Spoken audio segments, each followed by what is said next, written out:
안 계시죠? 예.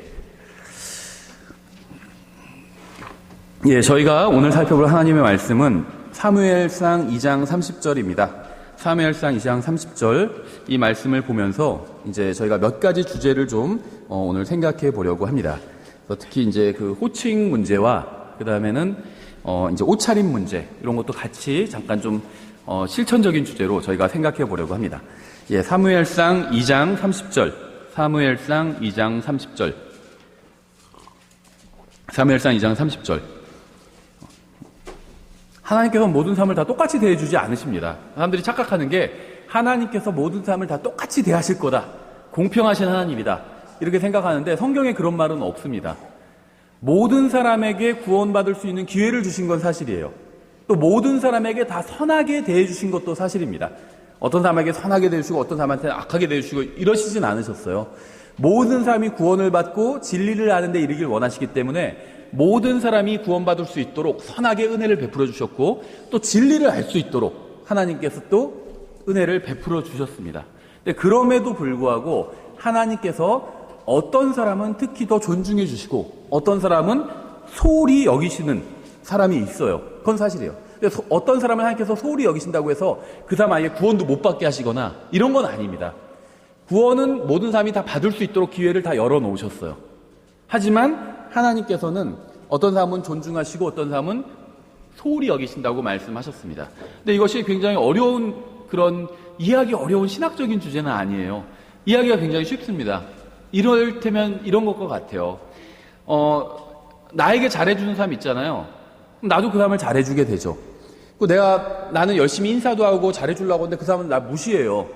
내가 그 사람한테는 잘해줬는데 그 사람을 나 무시하고 함부로 대하고 그럼 나도 결국 그 사람을 좀 소홀히 대하게 되죠. 누구나 다 그렇잖아요. 그렇죠? 아주 상식적인 문제예요. 내가 상대방을 무시하면서 저 사람은 날 존중해 주기를 바란다면 그거는 잘못된 생각입니다. 그렇죠? 내가 존중받으려고 한다면 내가 먼저 상대방을 존중해야 돼요. 이거는요, 대단히 어려운 성경적인 주제가 아니라 아주 상식적인 주제입니다. 상식적인 일이에요. 근데 저는 많은 그리스도인들이 이 상식이 부족하다고 생각을 합니다. 세상에서는 상식적으로 살면서 하나님을 대할 때는 비상식적으로 행하는 사람들이 많다는 거예요. 그래서 오늘 우리가 이 주제를 살펴보려고 합니다. 사무엘상 2장 30절 찾으셨으면 다 같이 읽겠습니다. 자, 시작. 그러므로 주 이스라엘의 하나님이 말하노라. 참으로 내가 말하기를 내 집과 내 조상의 집이 내 앞에서 영원히 거리라 하였으나 이제 주가 말하노라. 내가 결단코 그리하지 아니하리라. 나를 존중히 여기는 자들을 내가 존중히 여기고 나를 멸시하는 자들을 소홀히 여기리라. 아멘. 오늘 어느 부분을 저희가 보려고 하시는지 아시겠죠?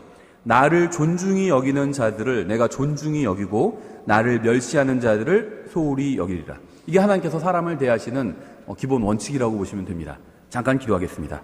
하나님 아버지, 주님께서 저희들에게 주님의 말씀을 주시고 또 저희들을 존중히 여겨주셔서 감사드립니다. 하지만 저희가 주님의 은혜를 잊어버리고 주님을 소홀히 여길 때가 있었습니다. 이 시간 주님의 말씀을 통해서 저희가 바로잡힐 수 있도록 도와주시기 원합니다. 예수님의 이름으로 기도드렸습니다. 아멘. 오늘 우리는 신앙생활에 있어서 굉장히 중요하고 근본적인 문제를 다루려고 합니다. 하나님을 존중히 여기는 문제는요, 이 그리스도인에게 있어서 아무리 강조해도 지나치지 않을 만큼 굉장히 중요한 문제입니다. 하루를 시작하실 때 나는 오늘 하나님을 존중히 여기는 삶을 살 것인가 생각해 보시고 시작하시고 하루를 마치실 때 나는 오늘 하나님을 정말 존중히 여겼나 이렇게 생각하시고 하루를 마치신다면요, 그리스도의 심판석에서 정말 티 하나 드러나지 않는 그런 인생을 살게 될 것이라고 저는 생각을 합니다. 여러분은 하나님을 존중하고 계신가요? 저는 가장 존중받아야 될 분이 있다면 바로 하나님이라고 믿습니다.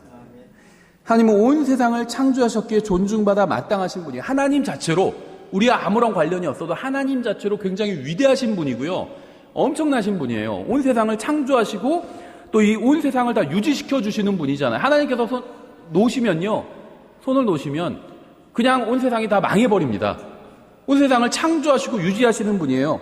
우리한테 아무것도 안 해주셨다 해도 하나님은 홀로 영광을 받으시고 존중을 받으시기에 합당하신 분입니다.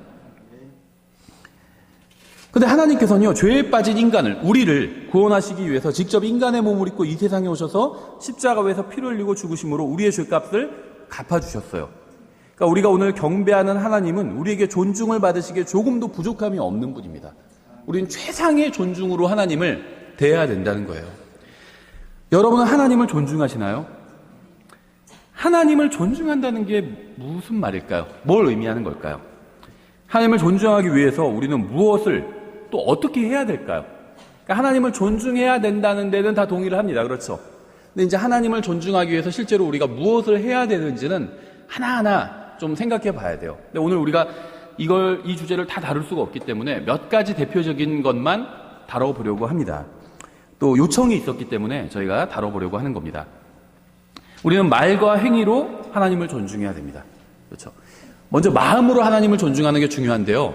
이 마음으로 하나님을 존중하면 하나님에 대해서 말하는 것과 행동하는 것도 달라져. 하나님에 대해서뿐만 아니라 하나님은 우리를 항상 보고 계시기 때문에 내가 사람들 앞에서 하는 말과 행동도 달라질 수밖에 없다는 겁니다.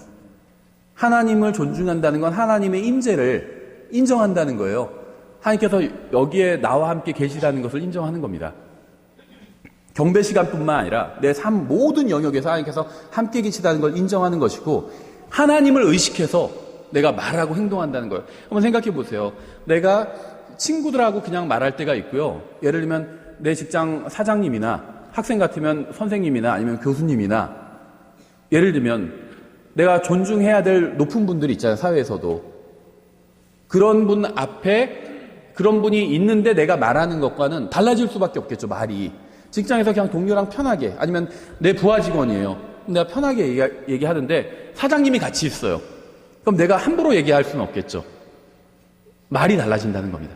마찬가지예요. 우리가 정말 하나님을 인정하고 하나님의 말씀을 믿는다면, 하나님께서 어느 곳에나 계실 수 있고 지켜보신다는 걸 믿는다면 우리의 말과 행동이 달라질 수밖에 없다는 거죠. 우리는 전 인생을 통해서 하나님을 존중해야 됩니다. 하지만 오늘은 우리가 먼저 실천할 수 있는 것부터 하나씩 좀 몇 가지만 이야기를 해보려고 합니다. 우리가 누군가를 존중한다는 것은요, 그 사람의 말을 존중하는 거예요. 누군가를 믿는 것은 그 사람의 말을 믿는 겁니다. 자, 형제님은 믿지만 형제님 말은 못 믿겠어요. 그 말은 당신 못 믿겠다는 거예요. 그렇죠? 그 사람을 믿는데 내가 너는 믿어. 근데 네 말은 못 믿겠어. 이 말은 그 사람을 못 믿는다는 말이에요. 그러니까 그 사람을 믿으면 말을 믿습니다. 그렇죠? 하나님을 존중하는 것도 마찬가지예요. 하나님을 존중한다는 것은요, 하나님의 말씀을 존중한다는 거예요. 그렇죠?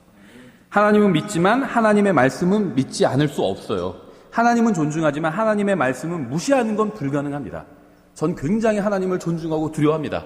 근데 하나님의 말씀대로 살지는 않을 거예요. 이거는 말도 안 되는 말이에요. 그렇죠? 앞뒤 문장이. 누군가를 믿으면 그 사람의 말도 믿고요. 누군가를 존중한다면 그 사람의 말도 존중합니다. 아버지를 존중하고 부모님을 존중하면요, 부모님이 너 이걸 하지 말아라 이렇게 얘기하시면 하지 않아요. 그렇죠? 9시까지는 들어와라 하면 들어옵니다. 9시에. 왜냐하면 부모님을 존중하기 때문에 부모님의 말도 존중하는 거죠. 하나님을 존중하는 것은요, 복잡한 문제가 아닙니다. 쉬워요. 단순한 문제예요. 이 그리스도인의 삶, 실제적인 삶은요, 삶에 관한 지침은 항상 쉽습니다. 이해하기 쉬워요. 다만 그대로 순종하지 않을 뿐이지. 하나님의 말씀을 존중하면 그게 하나님을 존중하는 겁니다. 하나님께서는 자신의 말씀을 자신의 이름보다 높이셨어요. 시편 138편 2절이죠. 내가 주의 거룩한 전을 향해 경배하며 주의 인자하심과 주의 진리로 인하여 주의 이름을 찬양하리니 주께서 주의 말씀을 주의 모든 이름 위로 크게 하셨나이다. 하나님의 이름은 존귀하죠. 우리가 하나님의 이름을 함부로 부르거나 대하면 안 돼요. 근데 하나님의 이름보다 하나님의 말씀을 더 크게 하셨다는 겁니다. 심지어 심판까지도 말씀에 맡기셨대요. 그렇죠? 그 정도로 하나님께서는 자신의 말씀을 중요하다고 강조하고 계신 거예요. 또 심지어 신약성경 갈라디아서 같은 데 읽어보면요, 성경이 아브라함에게 무엇이라 말씀하시느냐 이런 구절까지 있어요. 근데 그 창세기를 읽어보면 성경이 말씀하신 게 아니라 하나님께서 말씀하셨거든요. 그러니까 하나님이란 단어를 다른 단어로 대체할 수 있다면 하나님의 말씀, 성경이란 단어밖에 없다는 겁니다. 하나님과 성경은 같지 않아요. 그렇죠? 하나님은 창조자 하나님이고 성경은 하나님의 말씀이고 창조물이에요. 그렇죠? 하나님께서 만드신 겁니다. 성경도. 사람이 기록하게 하시고 엮으시고 하나님께서 만드신 거잖아요. 하나님과 하나님의 말씀이 같진 않아요. 근데 하나님께서 유일하게 자신의 자리를 내어주시는 어떤 존재가 있다면 바로 성경이라는 겁니다. 그 정도로 하나님께서는 자신의 말씀을 중요하게 여기고 계세요. 그래서 우리는 하나님의 말씀을 존중해야 됩니다. 하나님이 존중하시니까 우리가 하나님이 자기보다 더 위의 자리를 내주셨다는 거예요. 자신의 말씀에. 우리도 하나님처럼 그렇게 성경을 존중해야 된다는 거죠. 근데 성경을 존중한다는 건요, 집에 가장 좋은 자리에 딱 제단처럼 만들고 거기에 성경을 딱 모셔두고 이게 존중하는 게 아니에요. 날마다 읽고 연구하고 이 말씀대로 실제로 사는 게 성경을 존중하는 겁니다. 그렇죠. 그래서 왜 이런 말이 있잖아요. 더러운 성경, 깨끗한 마음. 깨끗한 성경, 더러운 마음. 이런 얘기가 있거든요. 성경이 더러우면 마음이 깨끗해지고 성경이 깨끗하면 마음이 더러워진다. 심지어 어떤 분은요, 성경이 나중에 보니까 붙어있는데도 몰랐어요, 그거를. 새 책에 붙어있는 책 있잖아요. 가끔 인쇄할 때, 제작할 때 잘못돼서 본드가 잘못 들어. 붙어있는데 모른 거예요. 산지가 5년이 됐는데. 왜 그럴까요? 존중하지 않은 거예요. 하나님의 말씀을 존중하는 사람이 하나님의 말씀을 읽고 연구하고 묵상하고 암송하고 이 말씀대로 삽니다.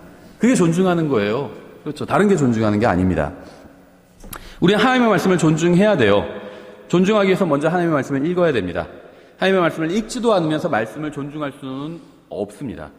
말씀을 존중한다는 것은요, 그 말씀을 읽고 사실로 받아들이는 거예요. 말씀을 믿기 위해서는 먼저 읽어야 됩니다. 읽지도 않고 믿을 수는 없잖아요. 여러분은 하나님의 말씀을 존중하고 계십니까? 하나님의 말씀을 믿으시나요? 하나님의 말씀을 읽으시나요? 여기까지 이제 긍정적으로 아마 겉으로 아멘 하신 분도 있고 아마 속으로 뭐 있죠 하고 예 하신 분도 있을 거예요. 자, 그런 분들에게 다시 질문을 드릴게요.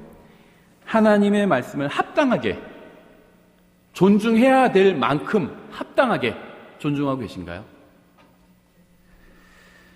하나님의 말씀을 전적으로 믿으시나요? 내 생각과 다를 때도 하나님의 말씀을 붙들고 내 생각을 그냥 포기해버리시나요? 하나님의 말씀을 충분히 읽고 계신가요? 충분히. 그럼 좀 달라지죠. 이 충분히라는 단어가 굉장히 중요하거든요. 굉장히 중요해요. 그렇죠. 생각해 보세요. 은행 금고를 열면서 여기서 돈을 마음대로 가져가셔도 됩니다. 라고 얘기해요. 그런데 단 1,000원 이상 가져가면 안 됩니다. 이렇게 얘기하면 의미가 없죠. 최대한 1,000원만 갖고 갈 수 있는 거예요. 그런데 여기서 돈을 가져가셔도 됩니다. 충분히 가져가셔도 됩니다. 그러면 이제 마음대로 갖고 가도 되죠. 그러니까 이 충분히라는 단어는 굉장히 중요한 단어예요. 우린 물을 마셔야 살 수 있어요. 그렇죠. 근데 한 모금만 마시는 건 소용이 없습니다. 충분히 마셔야 돼요. 우리는 밥을 먹어야 살 수 있어요. 음식물을 먹어야 살 수 있는데 한 입만 먹는 건 소용이 없어요. 충분히 먹어야 돼요. 그렇죠. 영적인 생명도 마찬가지입니다. 우리는 하나님의 말씀을 읽어야 돼요. 그런데 충분히 읽지 않는다면 소용이 없습니다. 그러니까 내가 영적으로 왜 성장하지 못하는지 본인이 스스로 자기 자신을 판단할 때 제일 먼저 스스로 질문해야 될 것이 바로 이거예요. 나는 하나님의 말씀을 충분히 읽고 있는가? 거기에 답이 있습니다. 대부분의 경우에는. 얼만큼 읽어야 충분히 읽는 걸까요? 얼만큼 읽어야? 하나님의 말씀으로 마음이 완전히 씻겨야 충분히 읽은 거예요. 왜 작년인가 재작년에 한국에 와서 다른 교회에서 집회하신 그 사무엘기 목사님이 있는데요. 제가 추천도서에도 사무엘기 목사님 책을 많이 추천해놨거든요. 이분 굉장히 연세가 많은 분이에요. 지금 80이 훨씬 넘은 분이에요. 근데 지금도 이분이 3년치, 미국에서 3년치 스케줄이 꽉 차 있어요. 이분을 초청하려면 3년 전에 초청해야 돼요. 그래야지 3년 후에 부를 수가 있어요. 그러니까는 스케줄이 완전 꽉 찬 분인데 매주 이분은 이제 목회를 하다가 지금 부흥사로 전향해서 매주 교회를 다니면서 이제 말씀을 전하고 있거든요. 매일 3시간 이상 성경을 읽는다고 하더라고요. 네. 그래서 저는 이분이 부흥사니까 이제 성경 강의할 거를 뭐 설교할 소재를 찾는가 보다 이렇게 생각했는데 그게 아니라 하나님의 말씀으로 자신의 마음을 씻기 위해서 그게 자기의 첫 번째 목적이래요. 그 목적으로 매일 3시간씩 성경을 읽는다고 하더라고요. 3시간 동안 씻으면은 그래도 많이 씻겠죠. 그렇죠. 그러니까는 하나님의 말씀으로 마음을 완전히 씻어야 충분히 읽은 겁니다. 하나님의 말씀으로 완전히 씻긴 마음은 어떤 상태가 되는지 아세요? 하나님 앞에서 자신이 더럽다고 고백하게 돼요. 이게 하나님의 말씀으로 마음이 씻긴 마음의 상태예요. 그러니까 사도 바울이 왜 자기가 죄인 중에 우두머리라고 했는지 아시겠죠? 마음이 씻긴 거예요. 하나님 앞에서. 그렇죠. 자신이 가장 큰 죄인이라고 고백하게 됩니다. 나는 정말 괜찮은 사람이고 다른 사람들은 다 부족한 것 같아. 이러면 마음이 안 씻긴 사람이에요. 정말 하나님의 말씀으로 마음을 씻고 하나님과 대면한 사람은요, 자기가 가장 큰 죄인이라고 그렇게 고백하게 돼요. 예수님과 함께 할 것에 비하면 온 세상을 얻는 것도 배설물에 지나지 않는다고 고백하게 됩니다. 하찮아 보이게 돼요. 그러니까 세상에서 내가 먹고 살기 위해서, 가족을 부양하기 위해서 열심히 일하긴 하지만 예수님과 함께하는 것에 비하면 이 세상 모든 권력과 모든 것들이 다 하찮은 것에 지나지 않는구나. 이렇게 마음이 바뀌게 된다는 겁니다. 이게 하나님의 말씀으로 마음이 씻긴 상태예요. 막 이 세상에서 주는 거에 막 쫓아가고 그러고 싶죠. 마음이 아직 씻기지 않은 겁니다. 그렇죠. 하나님의 말씀으로 마음이 씻긴 사람은 어떻게 되는 줄 아세요? 더 말씀을 추구하게 됩니다. 아, 나 정도면 성경 그래도 많이 읽은 것, 이런 생각이 들면요, 그거는요, 마음이 아직 아주 더러운 상태인 거예요. 마음이 깨끗이 씻긴 사람은요, 더 하나님의 말씀을 추구하게 돼요. 하나님의 말씀으로 마음이 씻긴 사람은요, 교만이 사라지고 겸손해집니다. 이 교만한 사람의 특징이 무엇인지 아세요? 교만한 사람은요, 자기가 교만하다고 생각하지 않아요. 그렇죠. 겸손한 사람은요, 또 자기가 겸손하다고 생각하지 않습니다. 자신이 교만하다고 생각하는 사람은 겸손한 사람이고요, 자기가 겸손하다고 생각하는 사람은 교만한 사람이에요. 그렇죠. 겸손한 사람은 자기가 교만하다고 생각해요. 교만한 사람은 자기 겸손하다고 생각해요. 그렇죠. 저 진짜로 그런 얘기 들어본 적이 있어요. 형제님, 제가 얼마나 겸손한지 아세요? 막 이렇게 얘기하더라고요, 저한테. 그래서 와, 정말 교만하다. 나도 교만하지만 이 사람은 정말 교만하고 뻔뻔하다. 그렇게 생각했거든요. 또 자기가 죄인이라고 생각하는 사람이요, 의인이에요. 의인이 돼요. 그렇죠. 근데 자기가 의인이라고 생각하는 사람은요, 죄인이 돼요. 구원받으면요, 이제 이런 얘기를 하면 막 싫어하는 분들도 있는데요, 구원받으면요, 하나님 앞에서 내 위치가 의인의 자리에 서게 됩니다. 근데 내가 의인의 자리에 선 이유는요, 나 때문이 아니에요. 예수님 안에 들어갔기 때문에. 예수님은 의인이시잖아요. 의인 안에 들어갔기 때문에 하나님께서 나를 보실 때 나를 보지 않고 예수님을 보시기 때문에 의인이라고 해주신 거지, 내가 의인은 아니에요. 그렇죠. 구원받으면 내가 의인이 되죠, 법적으로. 왜 그럴까요? 의를 소유하게 되기 때문이에요. 근데 그 의는요, 누구의 의죠? 예수님의 의예요. 예수님께서 내 안에 들어오시기 때문에. 근데 그냥 들어오시는 게 아니라 의를 갖고 들어오세요. 그러니까 내가 의를 소유한 사람이 되었죠. 그래서 의인인 거예요. 근데 내 상태는 여전히 죄인이라는 겁니다. 왜 죄인일까요? 어떤 분 막 이러면 너무 싫어하는데, 죄인이에요. 사도 바울은요, 구원받고 사역을 거의 다 끝마칠 즈음이에요. 그 순간에 고백한 게 자기가 죄인 중에 우두머리였다가 아니라 우두머리라고 고백하고 있어요. 시제가 굉장히 중요하거든요. 과거가 아니라 현재 우두머리라는 거예요. 왜 그럴까요? 하나님의 말씀에 아주 가까이 가서 자기를 비춰보니까 더러운 게 너무 많이 보여서 자기가 죄인이라고 고백하는 거거든요. 누구든지 죄를 지으면 죄의 종이에요. 누구든지예요. 구원받았던 구원받지 않았던 상관없어요. 죄를 지으면 죄인이에요. 당연히. 뻔뻔한 사람들이요, 죄를 지어놓고 자기는 죄인이 아니라고 주장하는 사람들이에요. 그 사람이야말로 죄인인 거예요. 그렇죠. 예수님을 믿었다고 해서 의인이 되는 게 그냥 내가 상태가 의인이 되는 게 아니라는 겁니다. 위치는 의인이 돼요. 근데 내 상태는 죄를 지으면 죄의 종이에요. 그렇죠. 그래서 자기가 죄인이라고 생각하면 그 사람은 의인이 될 수 있어요. 근데 자기가 의인이라고 생각하잖아요. 그 사람은 죄인이에요. 그렇죠. 이게 역설이에요, 성경에. 자신이 많이 알고 있다고 생각하는 사람은요, 아무것도 모르는 사람입니다. 그래서 많이 배울수록 어떻게 되는지 아세요? 내가 아는 게 얼마나 적은지를 확인하는 거예요.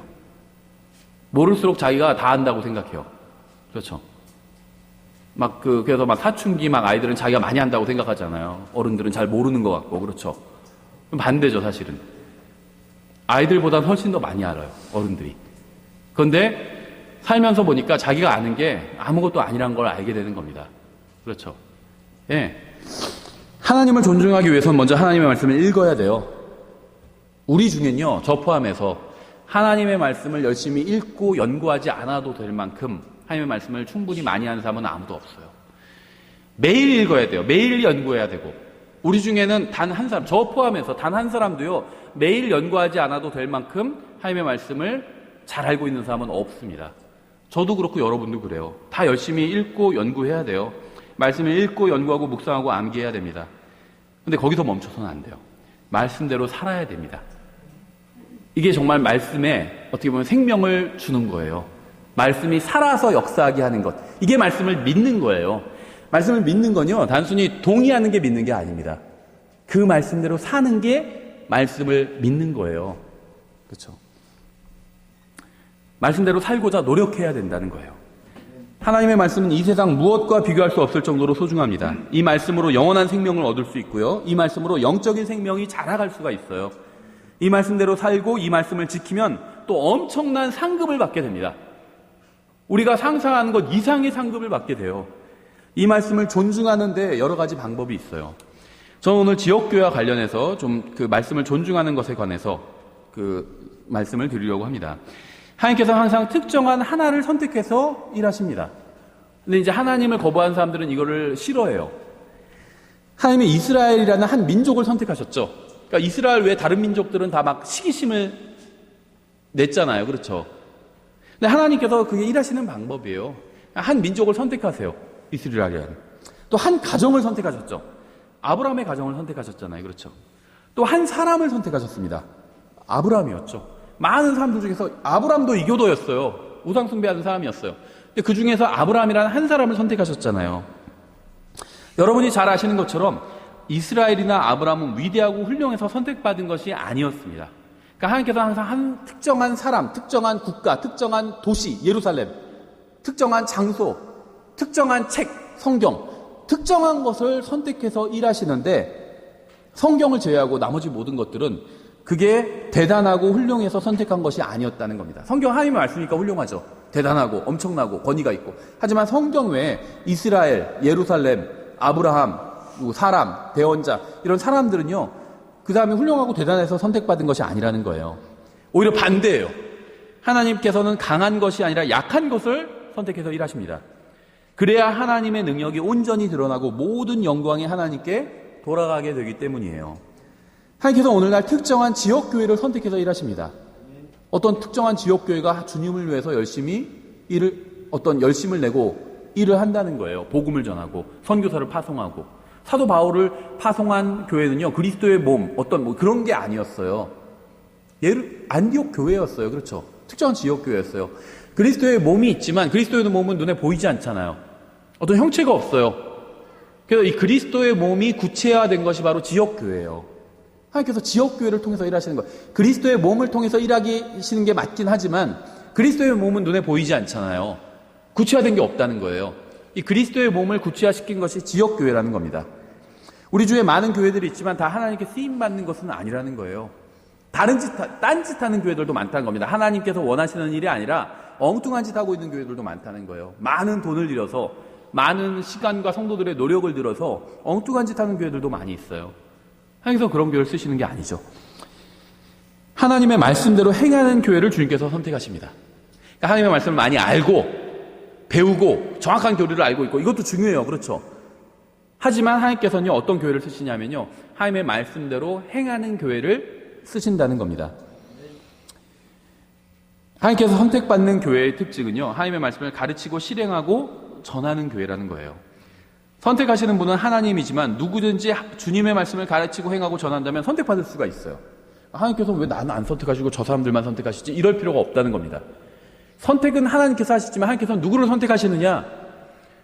하나님의 말씀을 열심히 읽고요. 열심히 묵상하고 연구하고 실행하고 전하는 사람을 선택하시는 거예요. 그러니까 여러분들을 하나님께서 선택하지 않으실 수도 있고요. 반대로 선택하실 수도 있다는 겁니다. 그렇죠. 하나님께서 한 교회를 선택해서 일하시는 것처럼 하나님께서는 또 한 사람을 선택해서 일하십니다. 아무에게나 그냥 너희들이 다 가서 복음을 전해, 말씀을 선포해라 이렇게 말씀하지 않으셨어요. 어떤 특정한 사람, 이사야라는 사람을 선택해서 말씀을 전하게 하셨습니다. 그렇죠. 과거에 예레미야, 에스겔, 다니엘 특정한 사람을 선택해서 하나님께서 말씀을 전하게 하셨잖아요. 그렇죠. 근데 왜 이사야를 선택하셨을까요? 이사야는 자원에서 나왔잖아요. 그렇죠. 제가 가겠습니다 하고 자원에서 나왔잖아요. 하나님께서 선택하신 거예요. 하나님께서는 사람을 선택하시는데요. 주로 누구를 선택하시냐면 자원하는 사람을 선택하십니다. 자원하는 사람. 하나님께서는요, 목사를 선택해서 교회에서 성경을 가르치는 임무를 부여하셨어요. 역사를 되돌아보면요, 하나님께서 선택하셔서 사용하신 목사들이 많이 있어요. 신실한 말씀의 사역자들이 많이 있습니다. 이들은 모두 사람의 외모를 보지 않고 압력에 굴하지 않고 신실하게 하나님의 말씀을 선포했어요. 이런 사람들만 하나님께 선택을 받고 쓰임을 받았겠죠. 하나님을 존중하는 사람은 하나님의 말씀도 존중하고, 하나님의 말씀을 존중하는 사람은 이 말씀을 제대로 가르치는 목사도 존중한다는 겁니다. 그렇죠. 목사 자체가 대단해서 존중한다는 게 아니에요. 어떻게 보면 목사는요, 집 지키는 개와 같아요. 제가 예를 들면 사장님한테 초대를 받았어요. 근데 너무 사장님이 훌륭한 분이에요. 직원들한테도 굉장히 잘해주시고요. 아주 인격적으로 훌륭한 사장님이에요. 그런 사장님이 많이 있는지는 모르겠지만. 근데 그 집에 갔는데 개가 있어요. 그럼 사장님 안 볼 때 제가 그 개를 발로 찰까요? 안 찰까요? 그 사장님을 제가 진심으로 존중한다면 발로 차지 않을 거예요. 그렇죠? 근데 막 평소에 직원들 괴롭히고 굉장히 안 좋은 사람이에요. 안 볼 때 그렇다고 해서 동물을 학대하면 안 되겠지만 그 개도 미워 보이겠죠. 괜히 똑같이 짖어도 왜 이렇게 시끄럽게 짖고 난리야, 이렇게 생각하겠죠. 내가 존경하고 나한테 너무 잘해주는 사람, 나도 그분을 존경하는 사람, 그분의 개는 똑같이 짖어도요, 참 개가 우렁차게 잘 짖는구나, 집 잘 지키겠네, 이렇게 생각하겠죠. 그러니까 뭐냐면 그 사장을 존중하기 때문에 내가 그 개도 존중해 준다는 겁니다. 그렇죠? 그 사장이 막 개를 이뻐해요. 그럼 어떻게 하죠? 다음에 갈 때는 개 무슨 선물이라도 사오죠. 개껌 같은 것도 사다 주고, 그렇죠? 이쁘다 하면서 선물도 주고. 그 개를 좋아해서가 아니라 사장을 내가 존중하니까. 그렇죠? 그러니까 이제 목사를 존중해야 된다, 이 얘기를 하려고 하는데요. 전 지금까지 5년 동안 한 번도 이런 얘기 해본 적이 없어요. 근데 그냥 필요해서 하는 겁니다. 성경에 그런 말이 있기 때문에. 개와 같아요, 목사가. 셰퍼드 같은 개도 있고 치와 같은 개도 있는데 저는 셰퍼드 쪽은 아닌 것 같아요. 그렇죠? 불독이나 그렇죠. 그런데요, 하나님을 존중하면요, 하나님의 말씀을 가르치는 사람도 존중합니다. 사장을 존중하면 사장 집 개도 존중해요. 그렇죠? 이뻐 보이고. 그렇죠? 저는요, 이 교회 목사로 부르심을 받았습니다. 여러분이 하나님을 존중한다면 이 지역에서 주님의 사명을 감당하려는 이 교회를 존중해야 되고요, 이 교회에서 말씀을 가르치는 목사를 존중해야 돼요. 저 때문에 존중하라는 게 아니에요. 하나님 때문에 존중하라는 겁니다. 하나님을 존중하면 하나님의 물건도 존중하잖아요. 그렇죠? 제가 어떤 존경하는 분이 있으면은 그 사람의 물건도 존중한다는 거죠. 그분이 만약에 물건을 놔두고 갔어요. 그럼 제가 그 물건 어떻게 할까요? 그냥 쓰레기통에 처박아 버리지 않아요. 아주 잘 보관해 둡니다. 그렇죠? 연락을 드리죠. 제가 이걸 잘 보관하고 있으니까 다음에 오시면 찾아가세요 하면 제가 갖다 드릴까요? 존중해요. 그 사람의 물건도. 하나님을 존중하면 하나님께서 쓰시는 사람, 하나님의 말씀을 가르치는 사람, 하나님의 말씀의 사역자도 존중해야 된다는 거예요. 저는 지금 무조건 저를 존중하라는 말을 하는 것이 아닙니다. 제가 대단한 존재이기 때문에 존중하라는 말을 하는 것도 아니에요. 말씀드린 것처럼 하나님께서는요, 잘난 것이 아니라 못난 것을 선택하셨어요. 그러니까 선택받아서 하나님께 쓰임받으시는 분들은 이걸 잘 생각하셔야 돼요. 내가 잘나서 하나님께서 나를 선택하시고 쓰시는 게 아니라는 걸 아셔야 됩니다. 그렇죠? 저는 알아요, 그걸.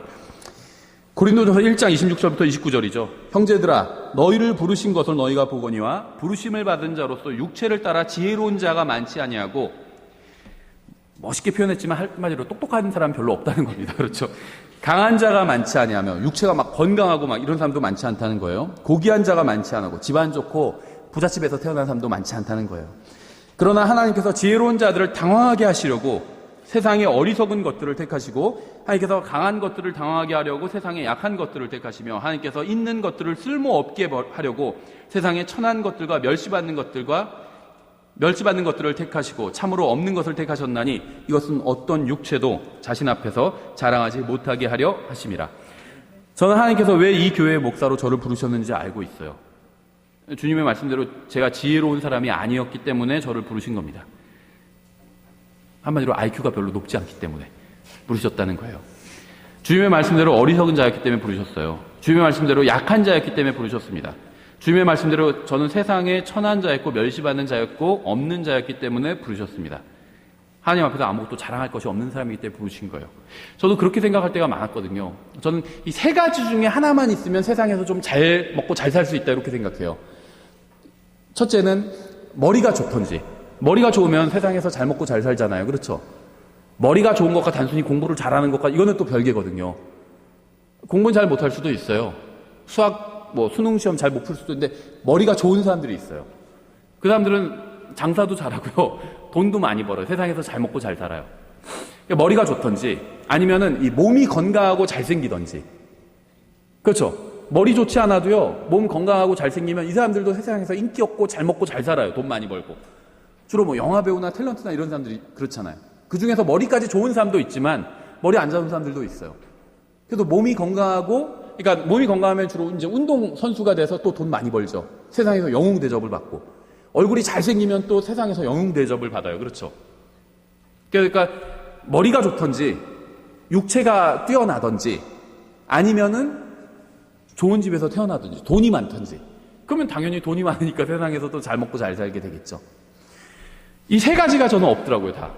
돈이 많은 것도 아니고, 그렇죠. 머리가 좋은 것도 아니고, 그렇다고 육체가 또 튼튼한 것도 아니에요. 육체도 조금만 이렇게 뛰면은 숨이 헐떡거리거든요. 예. 얼굴이 잘생긴 것도 아니고. 그렇죠. 어디 해봐야 악역 같은 거나 나올 수 있지. 무슨 주인공 같은 건 못해요. 불가능해요. 그거는. 그렇죠. 이 생에서는. 그러니까는, 그래서 좀 서운한 마음이 있었거든요. 하나님께. 좀 셋 중에 하나라도 주셨으면 제가 좀 더, 잘 살았을 텐데, 아니면 사역도 좀 더 잘하지 않았을까, 이런 생각이 들고, 하나님께서는 주지 않으셨다는 겁니다. 저한테. 아무것도 주지 않으셨어요. 이 셋 중에는. 그렇죠. 근데 그렇다고 해서요, 하나님께서 없고, 머리도 나쁘고, 건강하지도 않고, 집안도 별로 돈도 없고, 이런 사람만 쓰신다. 이건 아니에요. 전 이제 그런 사람이었어요. 세상에서 평균보다 살짝 아래의 사람이었습니다. 항상 보면 평균보다 살짝 아래더라고요, 제가. 근데 그렇다고 해서 하나님께서 항상 선택하시는 건 아니에요. 그런 사람 중에서 이제 고르시는 겁니다. 근데 저는요, 구원받고 나서 바로, 그러니까 30년 전에 구원받았을 때 바로 하나님을 위해서 살아야겠다고 생각을 했어요.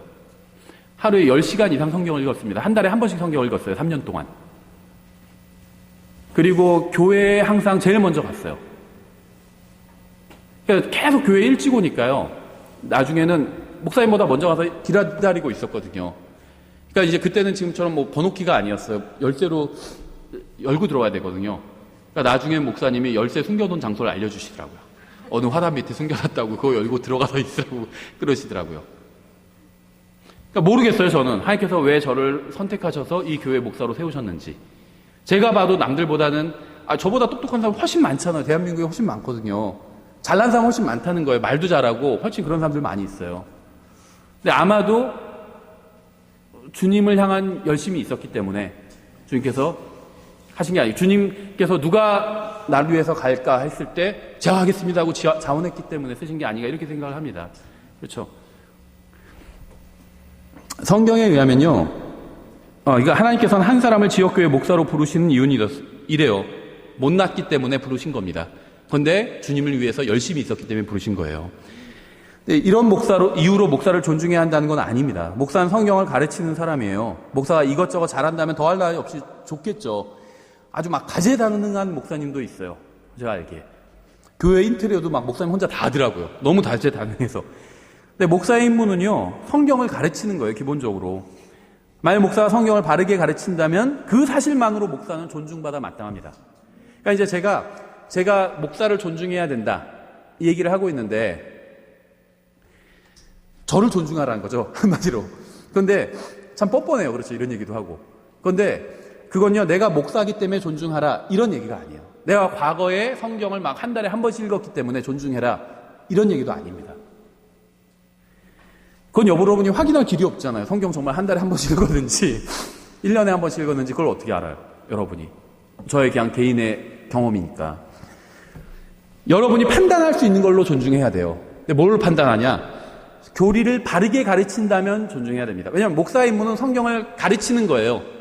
바르게 가르치는 목사는 존중받아야 됩니다. 그런데 바르게 가르치지 않아요. 그럼 그 사람이 한 달에 성경을 과거에 2번 읽었건 3번 읽었건 일주일에 한 번씩 읽었건 상관없이 존중하지 말아야 됩니다. 하나님 말씀을 잘못 가르쳐요. 그렇죠? 그리스도 심판서 그런 것도 없을 거라고 그러고 천년왕국도 없을 거라고 그러고 그렇게 가르치는 목사는 존중할 수가 없어요. 그렇지 않나요? 존중할 필요가 없어요. 하나님 말씀을 바르게 가르치지 않는다면. 그러니까 목사의 일은 성경을 가르치는 것이고, 만약에 여러분이 받아들이시기에, 판단하시기에 제가 성경을 바르게 가르친다고 판단이 된다면 그러면 존중해야 된다는 겁니다. 그게 하나님의 뜻이에요. 바르게 가르치는데 존중하지 않는다면 그건 여러분이 잘못하고 있는 겁니다. 그렇죠? 제가 성경을 바르게 가르친다고 믿으면 저를 목사로 존중해야 돼요. 저를 위해서가 아니라 모든 말과 행위에 대해서 회개 보고를 해야 될 그리스도의 심판석에서 설 여러분 자신을 위해서 하나님께서 지역교회 목사로 세우신 사람을 존중하라는 겁니다. 저를 위해서가 아니라 여러분 자신을 위해서요. 만약 지역교회 목사가 성경을 바르게 가르치지 못한다면 두 가지 선택만 남아있을 뿐이에요.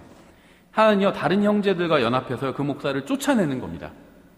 다른 하나는요, 쫓아내지 못할 경우에 그 교회를 떠나는 거예요. 근데 이 목사를 쫓아내는 게요, 저도 목사지만 대단히 어려워요. 대단히 어렵습니다. 그렇죠. 어지간해서는 쫓아내기가 정말 힘들어요. 아주 잘못하는 목사들도. 그래서 보통은 교회를 떠나게 되죠. 저도 그런 경험이 있어요. 목사님이 성경을 잘못 가르치는데 대부분의 사람들은 또 만족하고 있어요.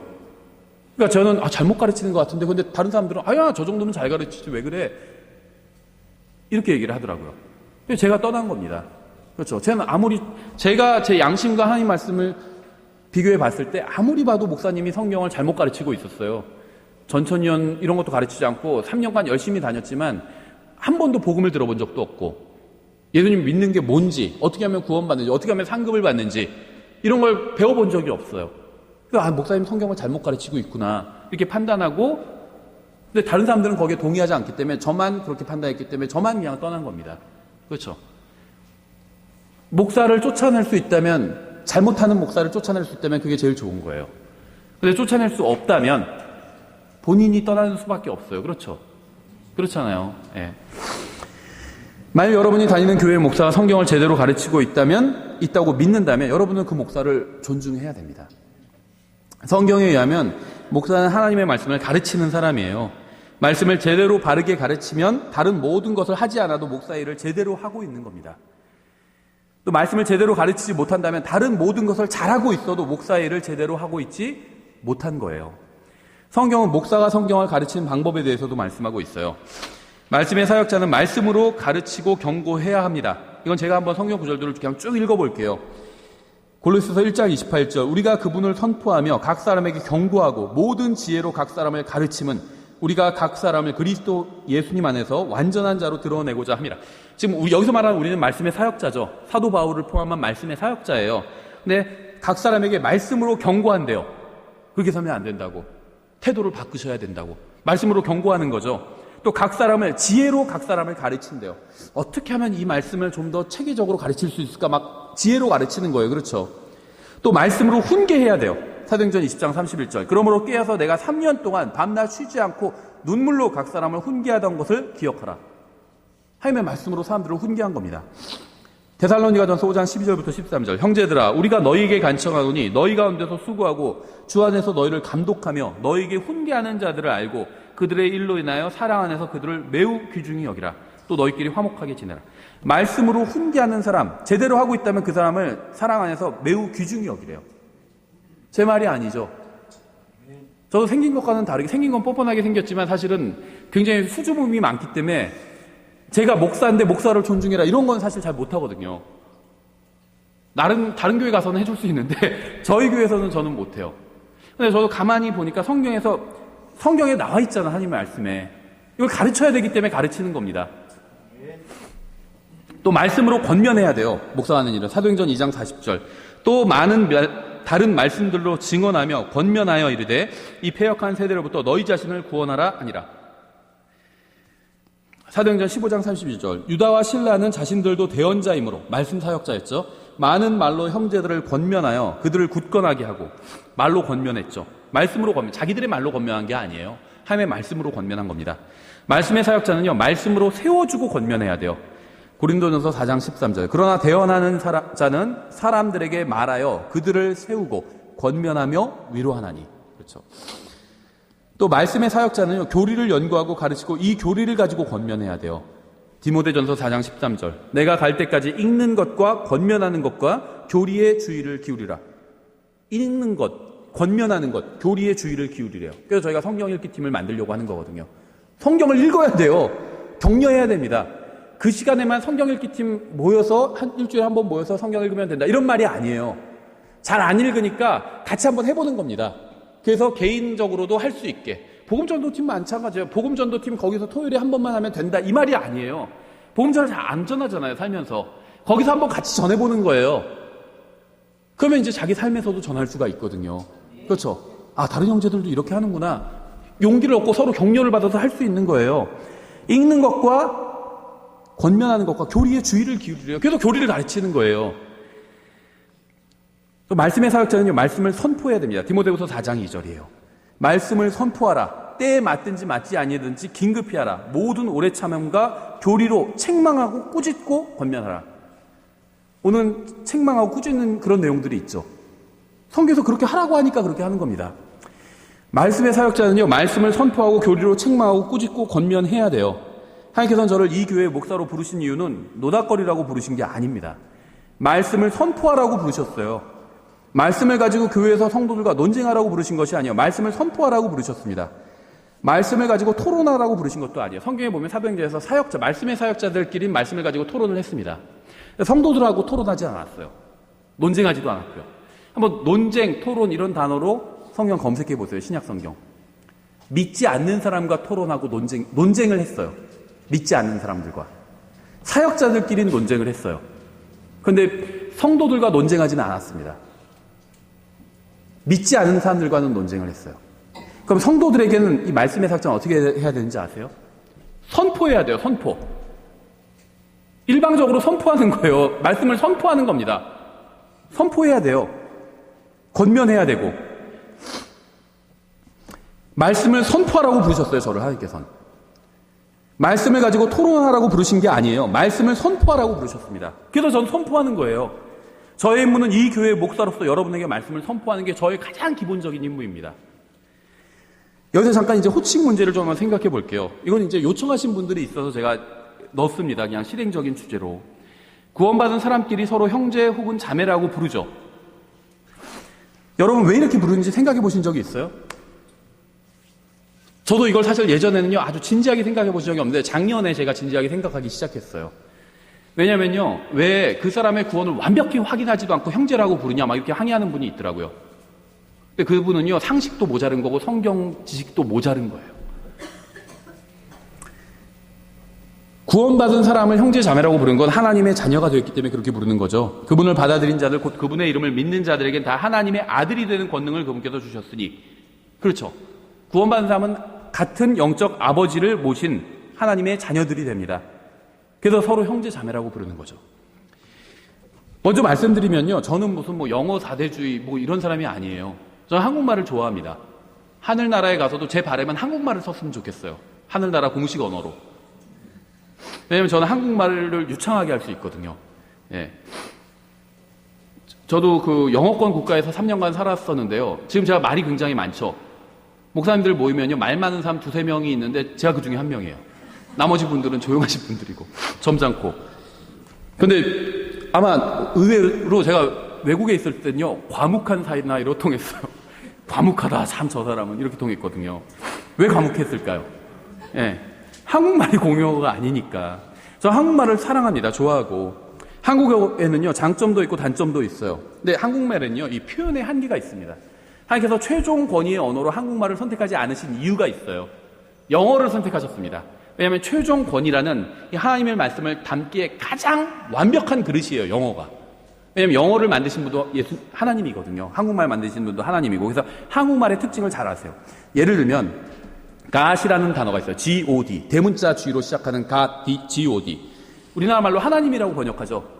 전 지금 이 번역이 잘못됐다, 다시 다른 말을 생각해내자, God이라고 음역하자, 이런 얘기가 아닙니다. 그냥 저도 번역하면 하나님이라고 번역할 수밖에 없다고 생각합니다. 좋은 번역이라고 생각해요. 이 번역이 잘못됐다는 말은 아니에요. 그런데 이 G-O-D, God을 하나님이라고 번역하지 않으면 달리 번역할 방법이 없죠. 그런데 이제 God을 하나님이라고 번역하다 보니까 오해가 생기게 됐어요. 하나님이라는 표현으로 인해서 이 삼위일체를 이해하는데 굉장히 어려워졌습니다. 한국 사람들이요, 이 삼위일체의 이해를 굉장히 어렵게 해요. 왜냐하면 첫째는 한국은 전통적으로 그 도교 문화가 강했거든요. 불교도 도교화되고요. 유교도 도교화되고요. 기독교도 도교화돼요. 이 도교가 어떤 소위 말하면 막 복 주고 이런 게 도교거든요. 불교는 복이랑 관련이 없어요. 깨달음의 종교예요. 구원이 없어서 그렇지 깨달음의 종교예요. 유교는 예법의 종교잖아요. 기복신앙과 관련이 없어요. 그런데 우리나라에 들어오면 무조건 다 기복신앙화, 도교화 되는 거예요. 이 기독교도 도교화 됐어요. 우리나라도. 그런데요. 그래서 이제 기본적으로 우리나라는 전통적으로 한국 사람들은 이분법을 믿거든요. 몸과 영혼, 육신과 영혼 이렇게 믿거든요. 그러니까 삼위일체 하나님을 이해하기가 어려워요. 그렇죠? 근데 성경은 사람이 몸과 영혼이 아니라 영혼, 몸, 삼분법으로 얘기하고 있죠. 인간이 삼중적인 존재라고 말씀하고 있어요. 그러니까 하나님을 이해하기가 굉장히 좋거든요. 성경을 그대로 믿으면. 근데 한국 사람은 이 개념이 이분법이기 때문에 하나님을 이해하기가 어렵고 첫 번째가. 두 번째가 이 용어 때문이에요. 하나님이라고 하니까 한 분인데 어떻게 삼위일체 어떻게 또 세 분이라고 하냐. 이거 말이 안 된다. 이해를 못 하는 거예요. 우리나라 대부분의 정통 교단은요. 다 이 삼위일체에 있어서는 이단이에요. 네. 왜냐면요. 보통 제가 예전에 다니던 장로교회 정통 장로교회를 다녔어요. 거기서도 설명하는데 이단적으로 설명해요. 다.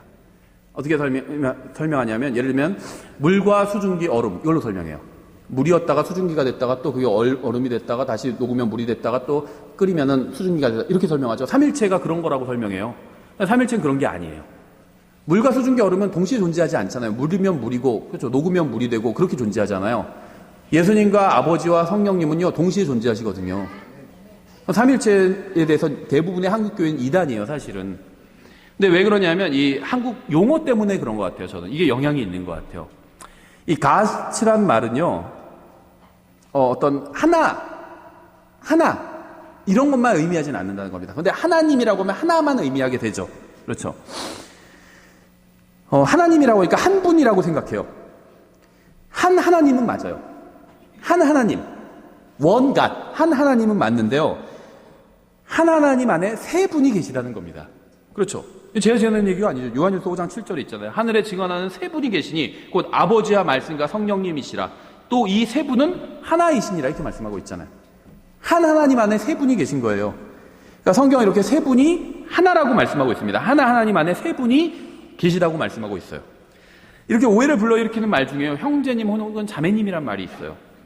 어떤 사람은요, 구원받은 사람들끼리 반드시 형제 자매라고 불러야 된다. 이렇게 주장합니다. 또 어떤 교회들은 그렇게 불러요. 형제 자매라고만 불러야 되고, 목사라고 부르는 것은 이단이다. 잘못된 거다. 이렇게 부르는데 그 교회도요, 그 교회에서 성경을 가르치는 사람한테는 장로님이라고 불러요. 형제님이라고 안 부르고. 이상하죠?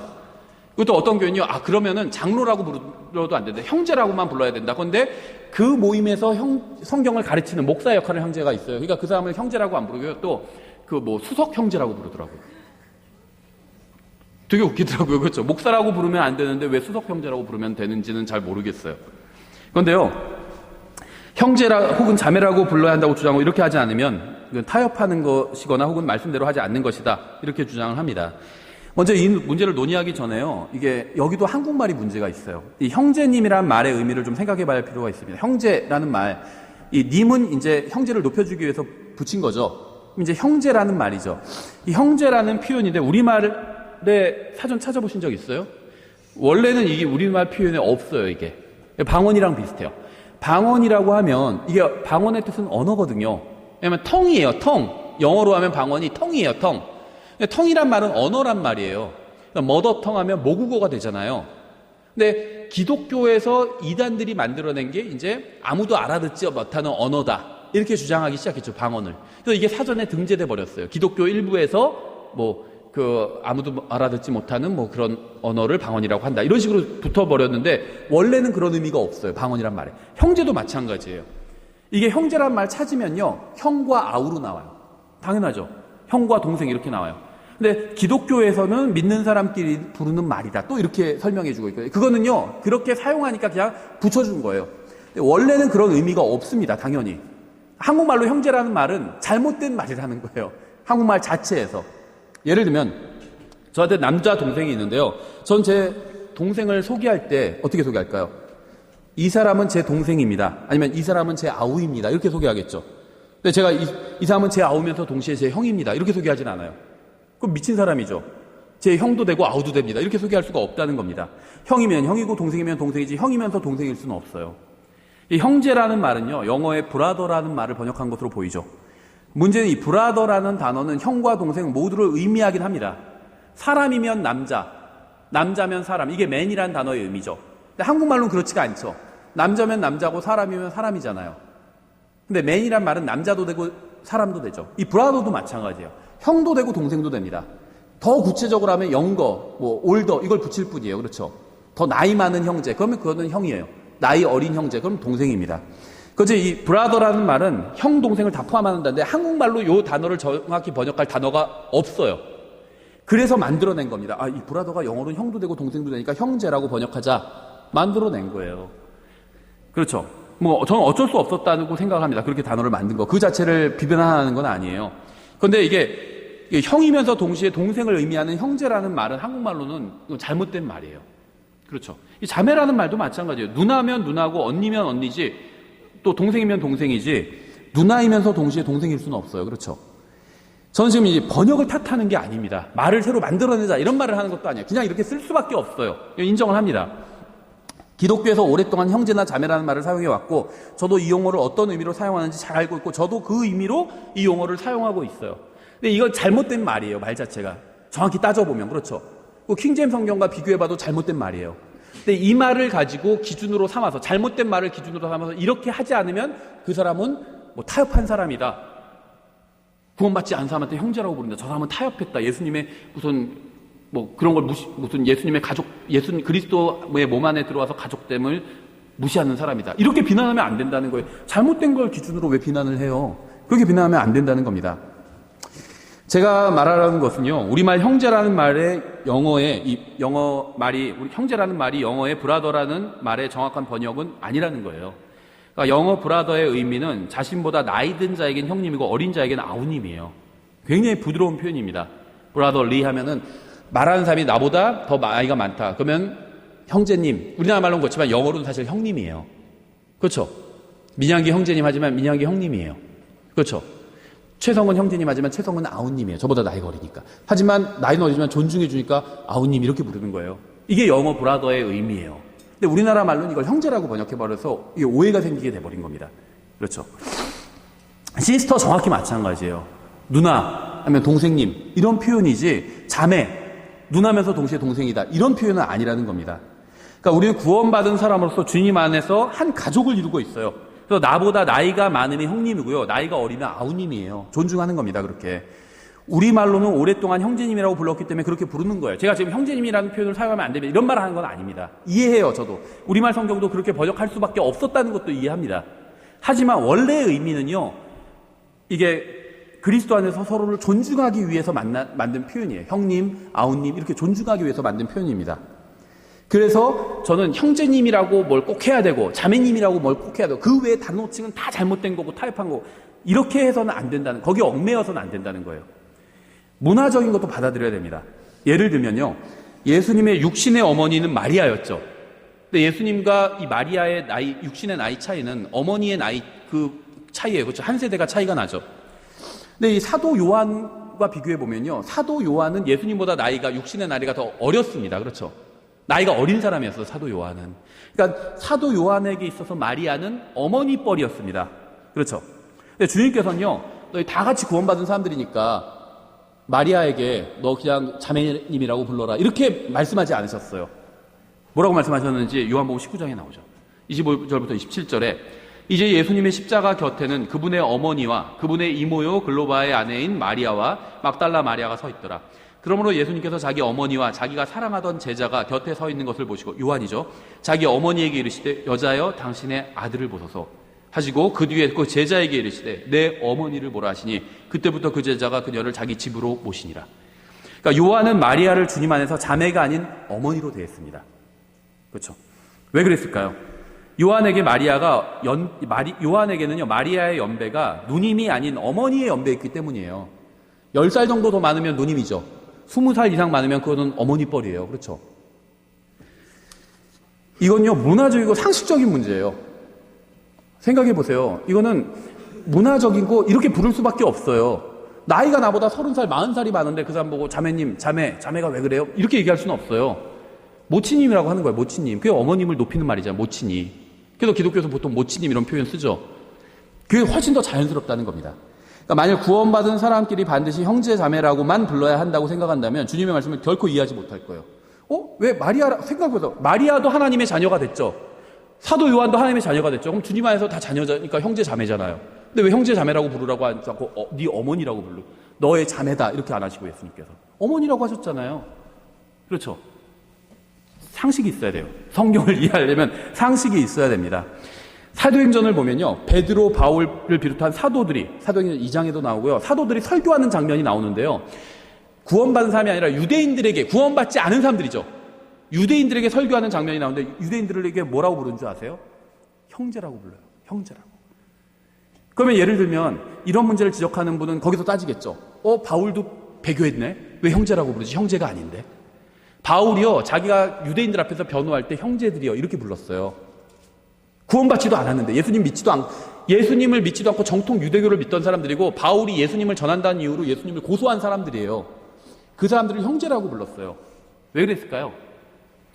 상식적인 문제예요. 상식적인 문제. 제가 교회를 처음에 5년 전에 이제 개척하러 갈 때 교회 장소를 알아보러 다녔거든요. 그때 교회가 지하가 있는데 그 여자 목사님이 하시던 교회였어요. 근데 사람이 없어서 다 정리하고 시골로 내려가려고 하신다고 하더라고요. 제가 그 여자 목사님을 뭐라고 불렀을까요? 1번 목사님, 2번 아줌마. 목사님이라고 불렀어요. 저는요, 그분이 하나님께서 세우신 제대로 된 목사가 아니라고 생각해요. 하지만 제가 그분을 아줌마 이렇게 부르면 대화가 안 돼요. 그렇죠? 목사님이라고 해준 거죠. 목사님 왜 이걸 이렇게 내주셨어요? 근데 제가 거기 장소를 안 한 이유는 너무 비싸게 권리금을 받더라고요. 장소를. 기물도 오래됐는데 한 1,500만 원 달라고 그러고 그래가지고 안 했거든요. 네. 제 마음에 들지 않아서 안 했지만은 저는 그분을 그냥 사회적으로 존중해 준 거예요. 그분이 하는 일이 목사니까 어쨌든 간에 잘못된 목사건 잘된 목사건 하여튼 목사잖아요. 장군도 훌륭한 장군 있고 형편없는 장군 있거든요. 그렇다고 해서 형편없는 장군이라고 해서 제가 이제부터는 아저씨라고 부르겠습니다. 이럴 수는 없어요. 장군이면 그냥 장군님 해주는 겁니다. 나는 장군으로 인정 안 할지라도. 그렇죠. 대통령도 마찬가지. 내가 싫어하는 대통령도 그냥 대통령 불러주는 거예요. 목사도 이 사람이 가짜 목사다 진짜 목사다 그거 누가 밝히실까요? 하나님께서 하실 거예요. 목사니까 그냥 목사라고 해주는 겁니다. 거기서 아줌마라고 아저씨라고 부르면요. 저는 당신을 진짜 목사라고 생각 안 되기 때문에 아저씨라고 부르겠습니다. 이럴 수는 없다는 거죠. 그건 상식이 없는 거예요. 그렇죠. 사도 바울이 왜 구원받지도 않은 유대인들을 형제라고 불렀을까요? 같은 민족이니까 또 그렇게 불렀겠죠. 근데 더 친근하게 대하기 위해서 그렇게 부른 거예요. 잘못된 건 아니라는 거죠. 성경에 그렇게 나오잖아요. 그렇죠. 그리고 구원받은 자매를 왜 어머니라고 부르라고 했을까요? 예수님께서. 네, 나이 차이 많이 나니까. 지극히 상식적이죠. 이래야지 대화가 되는 거예요. 나이 차이 40살 차이 나는데 그냥 자매라고 서로 불러. 이렇게 할 수는 없다는 겁니다. 그렇죠. 이게 상식의 문제예요. 그래서 요한은 주님의 말씀대로 평생 마리아를 어머니라고 불렀을 겁니다. 그렇죠. 교회에서도 이래야 돼요. 자신의 부모님 연배인 분들에겐요 부치님이나 모치님 이렇게 부르는 게 이게 자연스러워요. 그렇죠. 형님, 아우님 부르는 것처럼. 초중고생 아이들 20살 미만의 아이들은요 60대 이상의 분들을요 할머니, 할아버지 부르는 게 자연스럽습니다. 형제님, 자매님 이렇게 부르는 것보다. 그렇죠. 요한도 마리아를 어머니라고 불렀잖아요. 그러니까 나보다 나이가 많이 많다. 그러니까 예를 들면 20살 이하다. 그러면 60대 이상의 분들은 할아버지, 할머니 이렇게 부르는 게 자연스럽다는 거예요. 10살짜리가 80살짜리 분한테 형제님 이렇게 부르는 것보다 할아버지, 할머니 이렇게 부르는 게 자연스럽고 성인들은 모치님, 부치님 이런 식으로 부르는 게 훨씬 자연스럽다는 겁니다. 그렇죠. 상식적인 문제예요. 이거는 진리의 문제이기 전에 상식이 있어야 돼요. 그래야지 진리를 이해할 수 있어요. 왜냐하면 하나님께서 상식적인 사람들이 이해할 수 있도록 진리의 말씀을 주셨거든요. 저는 목사의 경우도 같은 방식으로 접근하는 것이 좋다고 생각합니다. 이 목사라는 말은요 분명히 성경에 있어요. 어떤 분들은 목사는 성경에 없는데요. 이런 분도 있는데 있어요. 에베소서 4장 11절에도 있고 있잖아요. 성경에 분명히 목사가 나와요. 목사는 성경을 가르치고 교회를 인도하는 말씀의 사역자죠. 성경에는 목사를 무엇이라고 부르는지 나와 있지 않습니다. 성경에도 보니까 사역자들끼리는 형제라고 불렀어요. 서로가. 성도들이 어떻게 불렀는지는 나와 있진 않아요. 그렇죠. 그냥 저는 팩트만 얘기하는 거예요. 전 목사도 주님 안에서 하나님의 가족에 속한 한 사람의 형제라고 믿습니다. 그렇죠. 다만 지난 2000년간 기독교 역사를 되돌아보면요. 교회에서는 목사를 형제라고 부르기보다는 목사라고 불렀어요. 일반적으로. 미국도 마찬가지예요. 미국 킹제임스 성경 믿는 교회들에서 목사를 뭐라고 부르는 줄 아세요? 패스터라고 불러요. 패스터라고 불러요. 그렇죠. 형제라고 부르는 경우도 있는데 약간은 예외적이에요. 예를 들면 목사가 30살인데 60살, 70살 연세가 되신 분은 형제라고 부르는 경우들도 있어요. 부모님 어릴 때부터 같이 키워왔거든요. 그러다가 목사가 된 거예요. 형제라고 부르는 경우가 있어요. 근데 웬만해서는 다 그냥 패스터라고 불러요. 미국도 마찬가지예요. 저는 지금 목사를 형제라고 부르면 대단히 큰 잘못을 하고 있다거나 아니면 죄를 지은 것이다, 이런 주장을 하는 게 아닙니다. 성경에 그런 건 없어요. 그렇죠. 목사를 형제라고 불러도 죄가 아니에요. 그렇죠. 형제라는 말은요, 굉장히 아름다운 표현이에요. 당신은 내 형제입니다. 얼마나 아름다운 표현이에요. 다만 오랫동안 교회에서는 질서를 위해서, 그리고 말씀을 가르친 사람을 존중하는 의미로 말씀을 가르친 형제를 목사라고 불러왔다는 점을 이야기하는 겁니다.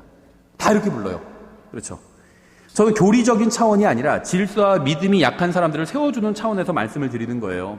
목사를 형제라고 불러도 잘못이 아닙니다. 절대.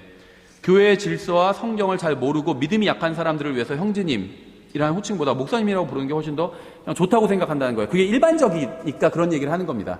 그렇죠. 저도 예전에 다니던 교회에서 말씀을 가르치는 형제님을 더 특별히 존중한다는 의미로 저도 목사님이라고 불렀어요. 그러니까 이건 성경의 명령이 아니라 주님 안에서 말씀을 가르친 자로서 여러분에게 드리는 그냥 권면입니다. 그렇죠? 디모데전서 5장 17절 이렇게 말씀하고 있어요. 잘 다스리는 장로들을 2배나 존경할 자로 여기되 특별히 말씀과 교리로 수고하는 자들에게 그리할지니라. 이게 말씀 사역자의 임무거든요. 말씀과 교리. 하나님을 존중하는 사람은 하나님의 말씀도 존중하고요. 하나님의 말씀을 존중하는 사람은 말씀을 가르치고 선포하는 사람도 존중합니다. 전 여러분이 하나님을 존중하기를 원합니다. 하나님의 말씀도 존중하기를 원해요. 하나님의 말씀을 여러분에게 가르치고 선포하는 사람도 존중하기를 원합니다. 저를 지금 존중해라, 이런 차원의 얘기가 아니라 우리 교회 다니다 다른 교회로 가실 수도 있죠. 멀리 이사 가면 갈 수 있잖아요. 그래서 꼭 싸우고 나가는 게 아니라 좋게 나갈 수도 있어요. 그렇죠. 이사 가면 어쩔 수 없이 교회를 옮겨야 되잖아요. 그렇죠. 어떤 분 부산에 계신 분이 저희 교회 오겠다고 해서 제가 오지 말라고 하셨거든요. 부산에 성경대로 믿는 교회들이 있으니까 거기 가시라고. 우리 교회까지 올 필요가 없어요. 부산에서 특별한 목적이 있는 게 아니면. 그렇죠. 거기서도 말씀의 사역자를 존중해야 된다는 거예요. 그렇죠. 저를 위해서가 아니라 여러분을 위해서 그렇다는 겁니다. 저는 하나님을 존중합니다. 또한 그리스도 안에서 형제와 자매와 동료 군사가 된 여러분도 존중해요. 저는. 제가 왜 주일에 정장을 입고 올까요? 옷차림 문제 잠깐 얘기할게요. 제가 아는 한 가지 아는 한 이 정장이 가장 정중한 옷이기 때문이에요. 이 정중하다는 것은요, 상대방을 존중한다는 겁니다. 저는 집에서는 트레이닝복을 입고 있어요. 제가 가끔 트레이닝복을 입고 있다가 나갈 때가 있거든요. 그러면 아이들이 막 그러거든요. 아빠는 왜 잘 때 옷이라고 불러요? 밖에서 입는 갈 때 옷이라고 부르고, 밖에서 입는 갈 때 옷, 집에 있는 옷 잘 때 옷 이렇게 부르는데, 제가 트레이닝복 입고 자니까 아빠 왜 잘 때 옷 입고 나가? 막 그러거든요. 네. 제가 왜 트레이닝복을 입고 있을까요? 편하니까요. 편하니까. 그렇죠. 교회 나와서 혼자 일할 때도 편안한 옷을 입고 있습니다. 그냥 명바지나 청바지에다가 위에 편안한 옷을 입고 있어요. 하지만 하나님의 말씀을 선포할 때는 정장을 입고 옵니다. 왜냐하면 하나님과 여러분을 저는 정중하게 대하고 싶기 때문이에요. 저는 주일 경배를 인도하거나 주님의 말씀을 가르칠 때 말씀의 주인이시고 경배의 대상이 되시는 하나님을 존중하고요. 말씀을 배우고 함께 경배를 드리는 여러분을 존중합니다. 저는 지금 정장을 입고 오지 않으면 주님을 무시하는 것이라는 말을 하는 것이 아니에요. 제가 하지 않은 말을 하지 않았었으면 좋겠어요. 호칭의 문제도 마찬가지예요. 이것도 상식적인 문제예요. 이 옷차림의 문제도. 옷차림은 정체성을 드러내는 도구입니다. 경찰은 경찰관의 복장을 입죠. 경찰관 복장을 입고 가는 사람은 우리가 그냥 경찰이라고 여기잖아요. 그럼 대부분은 다 경찰이에요. 그렇죠. 가짜로 그렇게 입고 다니는 사람 거의 없고, 그렇게 입으면 걸려요, 법에. 그렇죠. 그럼 그 사람한테 제가 도움을 들어줘요. 그렇죠. 저도 그 사람을 존중하고, 그렇죠. 한국에선 경찰관은 우습게 보지만 미국에선 그랬다가 큰일 나거든요. 경찰관의 몸에 절대 손을 대면 안 돼요. 손을 댔다가는 정말로 몽둥이 세례를, 재수 좋으면 몽둥이 세례, 재수 없으면 총 맞아요. 정말 존중하거든요. 근데 그만큼 존중하면 굉장히 친절해요. 도움을 구하면 다 들어주거든요. 군인은 군복을 입죠. 의사의 복장이 있고 간호사의 복장이 있어요. 그렇죠. 딱 진료를 받으러 갔는데 반바지에다가 위에 나시 같은 것만 입고 의사가 있으면 좀 이상해요. 그렇죠? 잘못 왔나 이런 생각이 들기도 하고. 반바지를 입고 재판하는 판사도 없습니다. 재판 받아보신 적 있어요? 있거든요. 저는 과거에 여러 가지 문제로. 반바지 입고 재판하는 판사 본 적이 없어요. 딱 정장 다 차려입어요. 그렇죠? 판사도 집에선 반바지를 입겠죠. 근데 정식 재판에서는 정장을 갖춰 있습니다. 왜냐하면 법정을 존중하고 법정에 모인 사람들을 존중하기 때문이에요. 성경은 옷차림에 대해서 디테일한 말씀은 하지 않습니다. 디모데전서 2장 9절부터 10절이 대표적이죠. 또한 이런 식으로 여자들도 단정한 옷으로 자기를 꾸미래. 단정한 옷으로 꾸미래요. 얌전하게 맑은 정신으로 하고 장식한 머리나 금이나 진주나 값비싼 옷으로 하지 말며. 남편들은 굉장히 좋아하는 말씀이죠. 명품백 이런 거 얘기 안 하고 있잖아요. 오직 하나님의 성품을 고백하는 여자들에게 합당한 선한 행위로 하기를 원하노라. 옷차림에 대해서 말씀하고 있는데요. 단정한 옷차림으로 하고 그 다음에 어떤 마음가짐에 대해서 말씀하고 있어요. 성경은 옷차림에 대해서 단정한 옷으로 자기를 꾸미라고 말씀할 뿐 어떤 것이 단정한 것인지 말씀하고 있지 않습니다. 왜냐하면 시대나 문화에 따라서 단정한 옷차림이 다르기 때문이에요. 조선시대였다면 양반은요, 한복을 입고 머리에 갓을 쓰는 게 단정한 옷차림이죠. 서양도 시대마다 단정한 옷차림의 정의가 달라요. 우리는 특정하거나 정의할 수는 없지만 단정한 옷차림이 무엇인지와 단정하지 않은 옷차림이 무엇인지는 알고 있습니다. 저는 지금 단정한 옷차림을 하고 있어요. 아마 다른 사람한테 100명한테 물어보면요, 이게 단정하니까 단정하지 않습니까? 제 사진을 보여주면서 하면 다 저는 거의 99명 이상이 단정하다고 할 것 같아요. 단정하지 않다 이런 사람은 그 사람이 이상한 사람일 확률이 높아요. 그렇죠?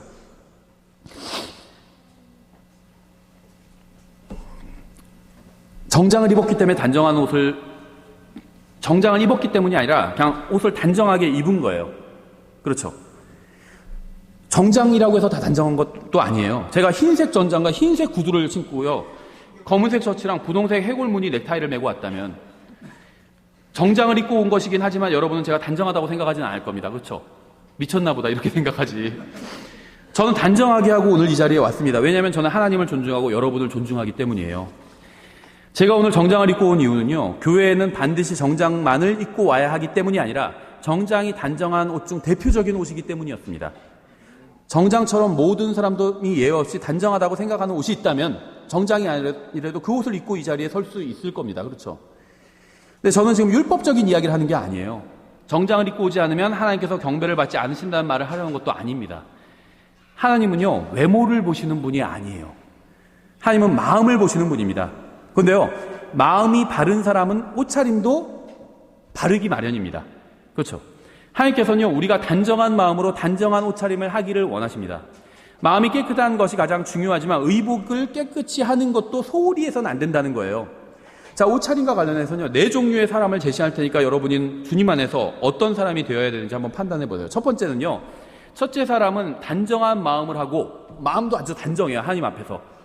그리고 옷차림도 단정합니다. 첫째 사람. 둘째 사람은요, 마음은 하나님 앞에서 단정해요. 그런데 옷차림이 단정하지가 않아요. 짧은 미니스커트를 입고 온다든지 예를 들면. 세 번째 사람은요, 단정하지 않아요, 마음이. 그런데 옷차림은 아주 단정해요. 네 번째 사람은요, 마음도 단정하지 않고 옷차림도 단정하지 않아요. 우리는 이 중에 누가 되어야 될까요? 첫 번째죠. 만약 옷차림과 마음 중 하나만 단정해야 된다면 옷차림보다 마음이 단정한 것을 선택해야 됩니다. 그렇죠? 옷차림과 외면과 내면, 옷차림과 마음 중에 하나만 단정한 걸 선택한다면 마음이 단정한 걸 선택해야 된다는 거예요. 하지만 옷차림과 마음 모두 단정할 수 있다면 그걸 선택하는 게 좋죠. 마음도 단정하고 옷차림도 단정한 걸 선택하는 게 제일 좋죠. 여러분의 마음은 단정해야 되고 옷차림도 단정해야 됩니다. 이해를 돕기 위해서 제가 극단적인 예를 들면요, 제가 하나님 앞에서 아주 깨끗하고 거룩한 마음을 가지고 있다 해도 마음이 정말 깨끗해요. 사심이 하나도 없고 하나님의 말씀으로 막 충만해 있고 거룩한 마음을 가지고 있다 해도 속옷만 입고 제가 돌아다닌다면 저는요, 간증을 완전히 잃을 겁니다. 그렇죠? 속옷만 입고 어떤 목사가 돌아다녔다 나올 거예요. 그렇죠? 아니면 제가요, 티셔츠를 입고 있는데 티셔츠에 부처는 나의 힘 이렇게 써있는 티셔츠를 입고 다닌다면요, 제가 아무리 주님만을 의지하는 사람이라 해도요, 저는 간증을 잃게 될 거예요. 그렇죠? 그러니까 아무리 내면과 마음이 중요하다 해도 외면과 옷차림의 중요성을 무시하면 안 된다는 거예요. 왜냐하면 옷차림과 같은 외면을 통해서 내면이 드러나게 되기 때문입니다. 여러분의 옷차림으로 세상은 여러분이 누구인지, 여러분의 내면이 얼마나 단정한지를 보게 될 것입니다. 우리는 그리스도의 대사예요. 대사가 어떤 옷을 입고 다니는지 찾아보시면요, 우리도 어떤 옷을 입고 다녀야 되는지 어렵지 않게 알 수 있어요. 대사 한번 검색해 보세요. 어떤 옷을 입고 다니는지. 저는 지금 율법주의적인 얘기를 하는 것이 아니라 하나님과 하나님의 교회를 존중하는 것에 대한 이야기를 하고 있는 거예요. 로마서 12장 10절 이렇게 되어 있죠. 형제의 사랑으로 서로 친절하게 애정을 가지고 서로 먼저 존중하며, 여러분도 저를 존중해야 되고 저도 여러분을 존중해야 됩니다. 그래서 저도 하나님을 존중하고 하나님께 경배를 드리는 여러분을 존중하기 때문에 정장을 입고 온 거예요. 여러분은 하나님을 존중하시나요? 우리는 왜 이 자리에 모였을까요? 하나님께 경배를 드리기 위해서 모였습니다. 우리가 하나님을 존중한다는 사실을 보여드리기 위해서 이 자리에 모였어요. 하나님은 나에게 매우 중요한 분이라는 사실을 보여드리기 위해서 이 자리에 모였습니다. 마지막으로 한 가지 제가 이야기만 하고 마치겠습니다. 만일 시속 150km로 달려오는 20톤짜리 트럭에 사람이 치인다면 어떻게 될까요? 죽거나 살았다고 해도 정상이 아니겠죠. 아마 그 사람의 인생은요, 트럭에 치기 전과 후로 완전히 달라지게 될 거예요. 그렇죠? 인생에서 예수 그리스도를 만났다는 것은 이건 엄청난 사건을 겪은 거예요. 이건 시속 150km로 달려오는 20톤짜리 트럭에 치인 것보다 훨씬 더 충격적인 일입니다. 그렇죠? 어떤 게 사람의 인생에게 더 큰 충격을 줄까요? 150km로 달려오는 20톤짜리 트럭에 치인 사건과 예수 그리스도를 만난 사건과 둘 중에 어떤 게 더 사람에게 더 큰 충격을 주는 사건일까요?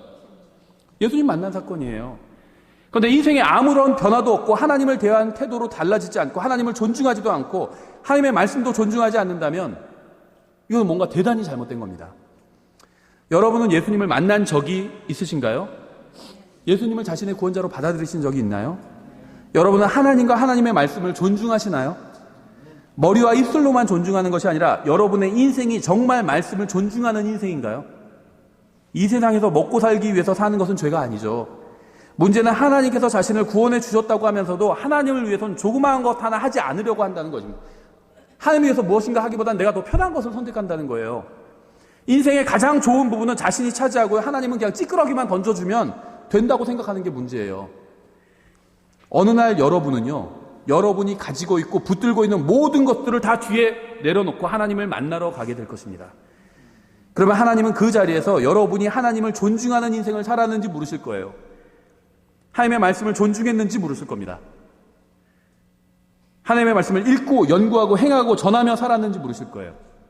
최근에 수능 끝났죠? 수능 점수 묻지 않으실 거예요. 얼마나 다행이에요. 전 여러분이 그리스도의 심판석에서 후회하지 않는 인생을 살게 되기를 원합니다. 여러분이 우리를 위해서 자신의 전부를 주신 사랑하는 예수님을 만날 준비를 제대로 하도록 돕기 위해서 전 최선을 다할 거예요. 그게 저의 목적이에요. 저의 임무고. 나를 존중히 여기는 자들을 내가 존중히 여기고 나를 멸시하는 자들을 소홀히 여기리라. 하나님을 존중하는 사람이 되시기를 바랍니다. 그러면 영원히 후회하지 않을 거예요. 기도하고 찬양하고 마치겠습니다. 기도하겠습니다. 하나님 아버지, 저희를 존중해 주셔서 감사드립니다. 하지만 저희가 말과 행위와 또 저희 인생을 통해서 주님을 존중하지 않았던 적이 너무나도 많이 있습니다. 저희가 이 세상에 없어져 버릴 것들을 주님보다 더 우선순위에 두고 살았던 적이 너무나도 많이 있습니다. 이 시간 주님의 말씀을 통해서 주님의 거룩하신 영께서 저희의 더러운 마음에서 역사해 주셔서 저희의 마음도 거룩하신 영을 따라 거룩해질 수 있도록 좀 도와주시기 원합니다. 주님의 말씀으로 저희의 더러운 마음을 씻어주시기 원합니다. 저희가 이 세상에서 쓸데없는 것들을 존중하며 사는 것이 아니라 주님과 주님의 말씀을 존중하며 살 수 있도록 도와주시기 원합니다. 예수님의 이름으로 기도드렸습니다. 아멘. 예, 일어나셔서 856장 주님께 찬양 드리겠습니다.